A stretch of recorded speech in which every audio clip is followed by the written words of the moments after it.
यवतमाळ येथील जिल्हा पोलीस दलात एक खळबळजनक घटना उघडकीस आली आहे। पोलीस दलातच चालक म्हणून कार्यरत असलेल्या एका महिला पोलीस कर्मचाऱ्यावर त्याच विभागातील एका वरिष्ठ लिपिकाने लग्नाचे आमिष दाखवून वारंवार अत्याचार केल्याची धक्कादायक माहिती समोर आली आहे।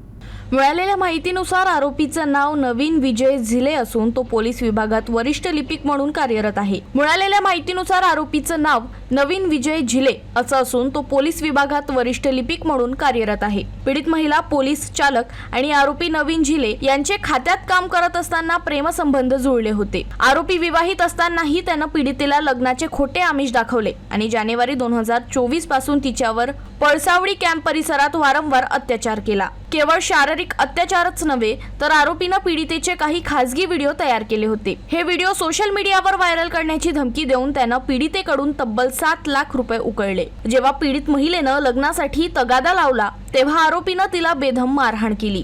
या त्रासाला कंटाळून अखेर पीडितेनं छत्रपती संभाजीनगर इथं तक्रार दिली। त्यानंतर हा गुन्हा 0 क्रमांकानं यवतमाळ शहर पोलीस ठाण्यात वर्ग करण्यात आला। यानंतर शहर पोलीस ठाण्यात गुन्हा दाखल करण्यात आला। पोलीस या प्रकरणाचा अधिक तपास करत आहेत।